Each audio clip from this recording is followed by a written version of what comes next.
Good morning friends. तो आज हम अपना प्रीलिम्स बूस्टर का पहला टॉपिक देखते हैं, जो कि है सेक्युलरिज्म इन फ्रांस। अभी रिसेंटली आप कुछ दिनों से देख रहे हो कि फ्रेंच प्रेसिडेंट इमैनुअल मैक्रों को बहुत टारगेट किया जा रहा है, क्योंकि इस्लामिक कंट्रीज़ उनको बहुत टारगेट कर रही हैं, क्योंकि ऐसा उनका कहना है कि जो प्रेसिडेंट मैक्रोन है उन्होंने बहुत एंटी इस्लामिक स्टेटमेंट्स दी हैं और वो इस्लाम के अगेंस्ट बोल रहे हैं। तो ये एक्चुअली पूरा इशू क्या है कि ये सेक्युलरिज्म का की जो डेफिनेशन है फ्रांस में, वो जो डेफिनेशन है वो कुछ सेक्शंस ऑफ सोसाइटी को फिट नहीं बैठती है। ठीक है, तो वो इस चीज़ के फेवर में नहीं है। तो ये सारा एक कॉम्प्लेक्स इशू बना हुआ है। इसको थोड़ा सा हम बेसिक लेवल पर समझ लेते हैं। ठीक है, तो ये आपको मैं आउटलाइन बता देता हूँ, ये पढ़ना तो आप पीडीएफ में से पढ़ लेना। तो बेसिकली है क्या फ्रांस में, कि फ्रांस जो है वो एक कॉलोनियल पावर था। आपको पता होगा कि वो भी जैसे ब्रिटेन ने बहुत कंट्रीज़ पे रूल किया है, तो फ्रांस ने भी ऐसे बहुत सारी कंट्रीज़ पे रूल किया है। तो मोस्टली जो नॉर्थ अफ्रीका की कंट्रीज़ हैं जो कि मुस्लिम कंट्रीज़ थी, वहाँ पर फ्रांस का रूल था। तो वहाँ के कुछ इमिग्रेंट्स, जैसे इंडिया के कुछ लोग जाके यूके में बस गए थे बाद में, तो फ्रांस के भी बहुत से फ्रांस में भी बहुत से जो नॉर्थ अफ्रीका के मुस्लिम्स हैं वो आकर बस गए हैं। ठीक है, क्योंकि उन्होंने वहाँ पर कॉलोनियल उनका ऊपर रूल किया था। सिमिलरली टर्की से भी बहुत ज़्यादा माइग्रेंट्स जो हैं वो फ्रांस में गए हैं। ठीक है, और वो टर्किश जो हैं वो भी मुस्लिम इमिग्रेंट्स गए हैं वहाँ पर। और सिमिलरली अभी जैसे सीरिया में या मिडल ईस्ट कंट्रीज़ में जो माइग्रेंट क्राइसिस हुआ था अभी 1-2 साल पहले, जब बहुत ज़्यादा माइग्रेंट्स वहाँ से मूव कर रहे थे, यूरोप में जा रहे थे, तो वो माइग्रेंट्स भी फ्रांस में सेटल हो गए हैं। क्योंकि एक पॉलिसी थी ईयू की, जिन्होंने कहा था कि हम अपने मतलब जो ये मिडल ईस्ट या वेस्टर्न एशियन कंट्रीज़ से जो माइग्रेंट्स आ रहे हैं उनको हम अपनी कंट्रीज़ में बसाएंगे। तो अब इशू क्या आ रहा है इसमें कि फ्रांस जो है वो नेगेटिव फॉर्म ऑफ सेक्युलरिज्म को प्रैक्टिस करता है। उनकी अब दो तरह के सेक्युलरिज्म होते हैं, एक होता है पॉजिटिव सेक्युलरिज्म, एक होता है नेगेटिव सेक्युलरिज्म। अब इंडिया का आप एग्जांपल लो, तो इंडिया क्या कहता है, इंडिया का मॉडल है पॉजिटिव सेक्युलरिज्म का। मतलब हमारी जो स्टेट है, इंडियन स्टेट, वो सारे धर्मों की रिस्पेक्ट करती है, सारे धर्मों को प्रमोट करने की बात करती है कि जब हमारे दिवाली आएगी तो हमारे प्राइम मिनिस्टर दिवाली भी मनाएंगे, जब कभी अगर ईद आएगी तो उसके लिए वो इफ्तार पार्टी भी रखेंगे, क्रिसमस होगा तो वो उसके लिए उसकी विशेस भी देंगे। मतलब हम सारे धर्मों को इक्वली रिस्पेक्ट करते हैं, और उन सारे धर्मों के प्रमोशन के लिए भी हम बात करते हैं कि एक स्टेट भी कभी अगर ज़रूरत पड़े तो इन धर्मों को रिकॉग्नाइज भी करेगी, और इनके इनके को प्रॉपरली रिस्पेक्ट भी करती है, और इनको अपना प्रोफेस करने का, रिलीजन प्रोफेस करने का हमारे हर सिटीज़न को प्रॉपर राइट है। ठीक है, हमारा हर सिटीज़न पब्लिकली भी अपने वर्शिप कर सकता है, वो अपने रिलीजन को प्रैक्टिस कर सकता है। आप स्ट्रीट में जाके भगवान का भी नाम ले सकते हो, आप नमाज भी पढ़ सकते हो, आप प्रॉपरली अपने रिलीजन को प्रैक्टिस कर सकते हो अपनी पब्लिक लाइफ में भी। ठीक है, तो ये इंडिया का पॉजिटिव फॉर्म ऑफ सेक्युलरिज्म है कि हम सारे धर्मों को इक्वल मानते हैं और उनको रिस्पेक्ट भी करते हैं, और आप राइट टू प्रोफेस और वर्शिप जो है वो भी देते हैं हमारा कॉन्स्टिट्यूशन। ठीक है, जो आर्टिकल 25 से 30 के बीच में है हमारे। तो लेकिन ये हमारा पॉजिटिव फॉर्म ऑफ सेक्युलरिज्म है। लेकिन वेस्टर्न सोसाइटीज़ में, खासकर फ्रांस में क्या है, नेगेटिव फॉर्म ऑफ सेक्युलरिज्म को प्रैक्टिस किया जाता है। अब नेगेटिव फॉर्म ऑफ सेक्युलरिज्म क्या है, उसमें जो स्टेट है, जो फ्रेंच स्टेट है, वो कहती है कि हमारा कोई धर्म नहीं है, हम धर्म को नहीं मानते, धर्म आपका प्राइवेट अफेयर है, आप घर के कमरे के अंदर अपना जो मर्जी धर्म फॉलो करो, जब आप पब्लिक लाइफ में आ जाते हो, जब घर से बाहर निकल के स्ट्रीट में आते हो, तब आप धर्म का नाम नहीं ले सकते, धर्म को प्रैक्टिस नहीं कर सकते, धर्म की कोई आप रिलीजियस सिंबल नहीं यूज़ कर सकते, क्योंकि धर्म जो है वो आपका प्राइवेट स्फेयर है। गवर्नमेंट का या जो फ्रेंच स्टेट का उससे कोई लेना देना नहीं है, वो उसको रिकॉग्नाइज नहीं करते। Total separation of state and religion है फ्रांस में। तो अब प्रॉब्लम क्या आई कि जब ये जो हमारे जो मुस्लिम इमिग्रेंट्स वहाँ पर फ्रांस में गए, तो वहाँ पर जैसे वो बुर्का पहनेंगे या फिर वो कुछ स्कार्फ पहनते हैं, इस्लामिक स्कार्फ पहनते हैं, तो वहाँ की स्टेट उस चीज़ को अलाउ नहीं करती। या वो जैसे अगर पब्लिक में नमाज़ पढ़ेंगे, तो वहाँ के जो लोग हैं उनको वो आदत नहीं है, क्योंकि वहाँ पर रिलीजियस सिंबल्स अलाउड नहीं है। वहाँ की जो गवर्नमेंट है या वहाँ की स्टेट है, वो रिलीजन को मतलब प्रॉपरली अलाउ ही नहीं करती, क्योंकि वहाँ पर रिलीजन जो है वो बिल्कुल प्राइवेट स्फेयर है। वो आप घर के अंदर जो मर्जी करो, आप घर में अपने रिलीजन को फॉलो कर सकते हो, पब्लिक लाइफ में आप रिलीजन को फॉलो नहीं कर सकते, ठीक है। तो जो ये मुस्लिम हमारे इमिग्रेंट्स गए, इनको वहाँ पर इशू आने लग गया, क्योंकि जो वहाँ के लोग हैं वो भी इस चीज़ के अगेंस्ट हो गए कि ये जो इमिग्रेंट्स आए हैं ये अपने रिलीजन को ओपनली कैसे प्रोफेस कर रहे हैं, ये रिलीजियस प्रैक्टिसेस कैसे कर रहे हैं, ये पॉसिबल नहीं है। तो ये जो हमारे मुस्लिम इमिग्रेंट्स वहाँ पर गए, उन्हें उस चीज़ की आदत नहीं थी। उन्हें आदत है कि वो अपने मतलब रिलीजन को ओपनली एक्सप्रेस करें, जो कि क्योंकि उनकी कंट्री में ऐसा होता है, वो अपनी कंट्री में ओपनली एक्सप्रेस कर सकते हैं अपने रिलीजियस फीलिंग को और वर्शिप कर सकते हैं। लेकिन फ्रांस में ऐसा नहीं होता था, नहीं होता है एक्चुअली। क्योंकि वहाँ पर कंसेप्ट क्या है, वहाँ पर ये नेगेटिव सेक्युलरिज्म का कंसेप्ट है, जिसको वो लाइटे बोलते हैं, लाइसिटे, ठीक है। I am not sure about this pronunciation, but it doesn't matter for your UPSC exam. आपको ये लेसिटे मैं इसको कह रहा हूँ। इसका जो कंसेप्ट है ये क्या कहता है कि there is no place for religion in public sphere. आपका जो रिलीजन है वो सिर्फ आपके घर की चीज़ है, आप उसको बाहर प्रैक्टिस नहीं कर सकते, ठीक है। लेकिन जब ऐसा हुआ कि आपने देखा होगा कि जो चार्ली हेब्डो जो मैगज़ीन है जिसके अंदर प्रॉफेट मोहम्मद जो हैं हमारे, उनके खिलाफ कुछ सटायर यूज़ किया गया, तो वहाँ पर इस्लामिक कम्युनिटी जो है वो उन्होंने वो भी भड़क गई। और कुछ जो रेडिकल एलिमेंट्स थे, एक 18 साल के चेचन्या चेचन्या रशिया का एक रीजन है जहाँ पर मुस्लिम लोग मेजॉरिटी में रहते हैं। तो वहाँ का एक रिफ्यूजी ने उस स्कूल टीचर को, जिसने वो मैगज़ीन का जो कवर अपने स्टूडेंट्स को दिखाया, उसको बिहेड कर दिया। तो ये एक वहाँ पर इशू आ गया, क्योंकि वहाँ के लोगों को आदत ही नहीं है रिलीजन की को प्रॉपरली एक्सप्रेस करने की या वर्शिप करने की। तो वहाँ की स्टेट इसको रिकॉग्नाइज नहीं करती कि अगर जैसे मैं आपको एग्जांपल दूं कि वहाँ के लोग, अगर आप ये बोलते हैं, एक इस्लामिक रिफ्यूजी वहाँ जाकर ये बोलेगा कि मेरी रिलीजियस फीलिंग हर्ट हुई है, तो वहाँ की फ्रेंच स्टेट कहेगी कि religion is your private sphere, ठीक है। आप इसको पब्लिक में एक्सप्रेस नहीं कर सकते, ठीक है। एज़ कम्पेयर टू इंडिया, यहाँ पर तो आपकी रिलीजियस फीलिंग अगर हर्ट हुई है तो आप कोर्ट में जा सकते हो, आप बोल सकते हो कि हमारी रिलीजियस फीलिंग्स हर्ट हुई हैं। लेकिन ऐसा फ्रांस में नहीं है, क्योंकि वहाँ की जो स्टेट है वो बिल्कुल अपने आप को सेपरेट रखती है रिलीजन से। रिलीजन को वो पब्लिक स्फेयर में रिकॉग्नाइज नहीं करती। वो कहती है कि सिर्फ हमारा कॉन्स्टिट्यूशन सुप्रीम है, रिलीजन नहीं है, ठीक है। तो अब ये इशू आया कि वहाँ पर ये बीहेडिंग हो गई।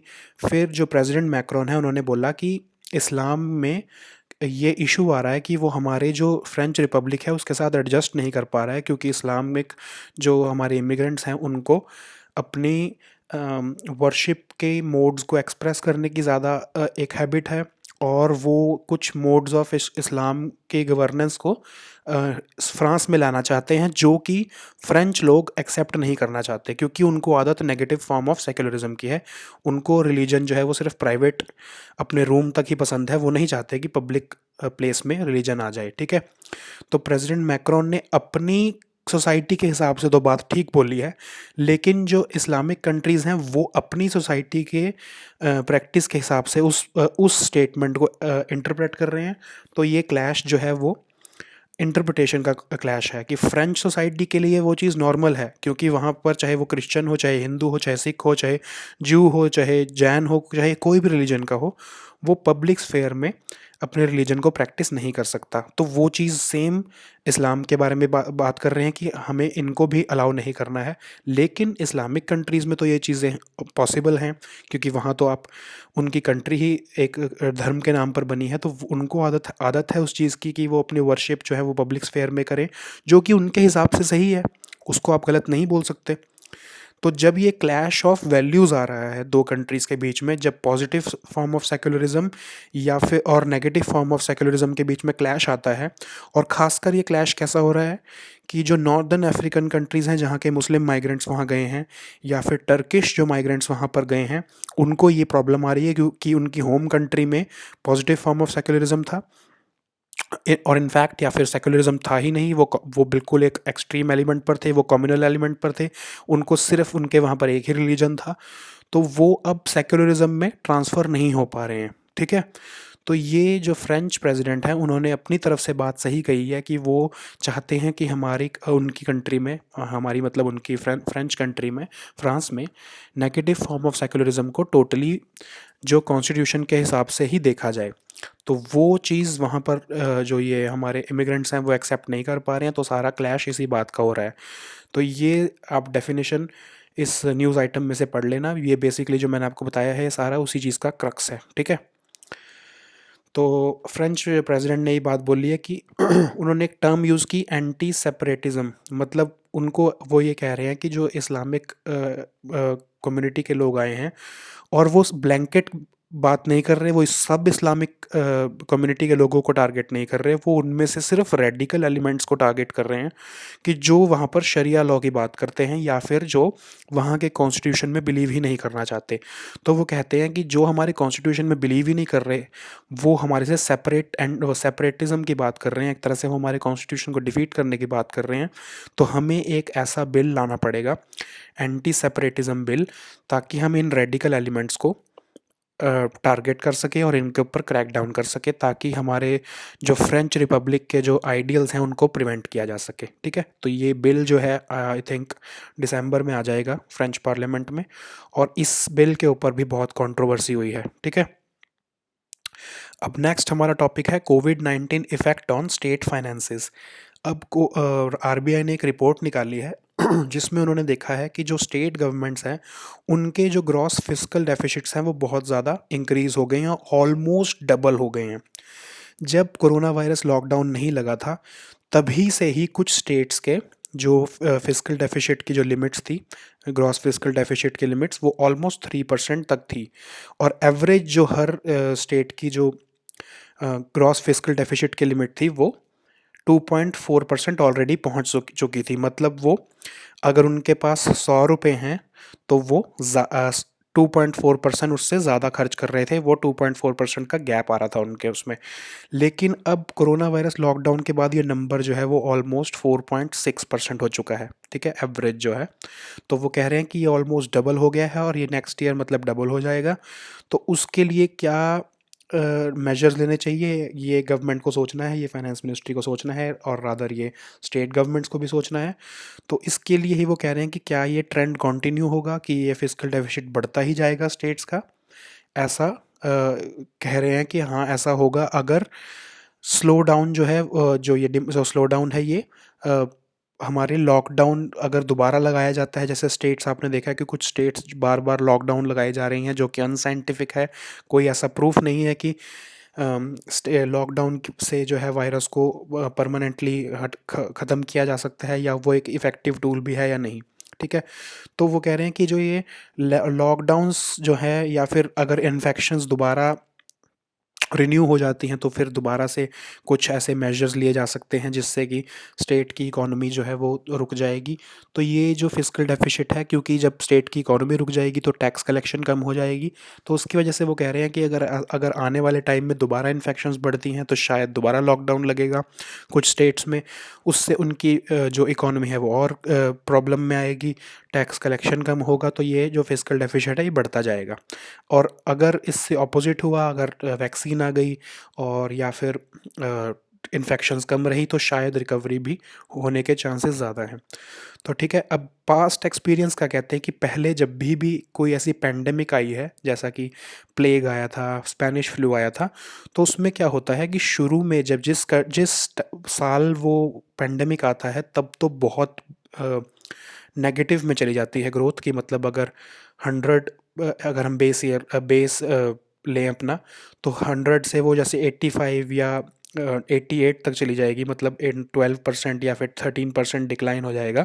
लेकिन जैसे कि 1918 के फ्लू में हुआ था कि 13% डिक्लाइन हुआ था, कि मतलब अगर 100 रुपये थे तो वो 87 हो गए थे उस टाइम पर।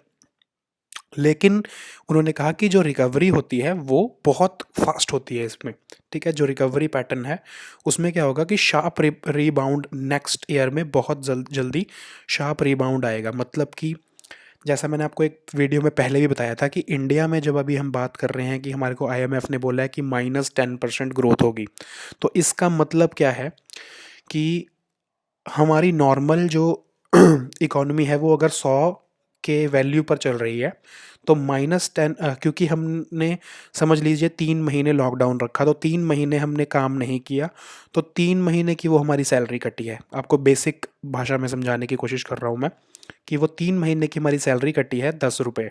ठीक है, तो अब हमारे पास 90 रुपये हैं इस साल। लेकिन जब हम नेक्स्ट साल दोबारा काम कर रहेंगे तो हमको सारे साल की सैलरी मिलेगी, तो हमको 100 रुपये के 100 रुपये मिलेंगे। तो और हो सकता है कि हम जब ज़्यादा काम करेंगे नेक्स्ट ईयर तो 100 रुपये की बजाय हमें 105 रुपये मिले। तो जब हम आज के साल से, हमारे इस साल से और हम नेक्स्ट ईयर को कंपेयर करेंगे तो हम आज के साल पे मतलब 90 पर हैं और नेक्स्ट ईयर पे हम 105 पे आएंगे, तो हमको बहुत शार्प इंक्रीज़ दिखेगा हमारी इकोनॉमी में। जबकि वो इंक्रीज़ सिर्फ 5% का है, क्योंकि हमारी नॉर्मल जो इकोनॉमी है वो 100 रुपीज़ पर है, जो कि 90 पर हो गई थी पहले, लेकिन उसकी रियल वैल्यू जो है वो 100 की है। ठीक है, जब वो 105 पर पहुंचेगी तो हमारे कुछ जो इकोनॉमिस्ट या हमारे पॉलिटिशियंस कहेंगे कि देखो हम 90 से इसको 105 पर ले गए, और वो ग्रोथ का फिगर बहुत बड़ा दिखाएंगे। ठीक है, तो ये शार्प रिबाउंड यही चीज़ है कि जो सब्सिक्वेंट ईयर में बहुत ही शार्प तरीके से ग्रोथ दिखती है उसमें। ठीक है, फिर क्योंकि बेस इफेक्ट्स, जो बेस इफेक्ट्स की मैं बात कर रहा हूँ कि बेस जो है वो तो 100 ही है, उसकी वजह से जो है 90 से जब हमको 105 दिखेगा तो बहुत शार्प रिबाउंड दिखता है। फिर उसमें क्या हुआ कि उसके बाद दोबारा से कॉन्ट्रैक्शन आएगी, मतलब कि 105 के बाद नेक्स्ट टाइम ग्रोथ शायद हमारी अगर मतलब 5% पे ना हो, शायद 4% पे हो या 3% पर हो, लेकिन और फिर दोबारा से उसके बाद 5% पर हो जाए, ये ट्रेंड सा चलता रहेगा। और 3-4 साल के बाद ये प्री पैंडमिक, जो पैंडमिक से पहले जिस तरह का ट्रेंड चल रहा था वैसे की वैसी ग्रोथ वापस आ जाएगी। ठीक है, ये ऐसा पहले के केसेस में देखा गया, पहले के पैंडमिक के केसेस में ऐसा देखा गया है। ठीक है, अब इस पैंडेमिक में क्या होगा ये तो सिर्फ समय ही बता सकता है। ठीक है, तो अब हम नेक्स्ट टॉपिक देखते हैं अपना, बाइंग लैंड इन J&K। अभी हमारी होम मिनिस्ट्री ने, हमारे सेंट्रल गवर्नमेंट ने कुछ चेंजेस किए हैं Jammu Kashmir land revenue act samvat 1996 में, जिसके मुताबिक कुछ चीज़ों में चेंज किया गया है कि वहाँ पर लोग लैंड खरीद सकें। तो उन्होंने permanent resident of the state का जो स्टेटस है उसको ही टर्म को ख़त्म कर दिया है, जिसकी वजह से क्या होगा कि वहाँ पर इन्वेस्टर्स जो हैं, जो जम्मू कश्मीर के यूनियन टेरिटरी के बाहर के हैं, वो लोग वहाँ पर इन्वेस्ट कर पाएंगे। अब ये याद रखना कि जो एग्रीकल्चर लैंड है वो सिर्फ जम्मू एंड कश्मीर के एग्रीकल्चरिस्ट ही ले सकते हैं, वो इंडिया के बाकी स्टेट्स के लोग नहीं ले सकते वहाँ पर एग्रीकल्चर का लैंड।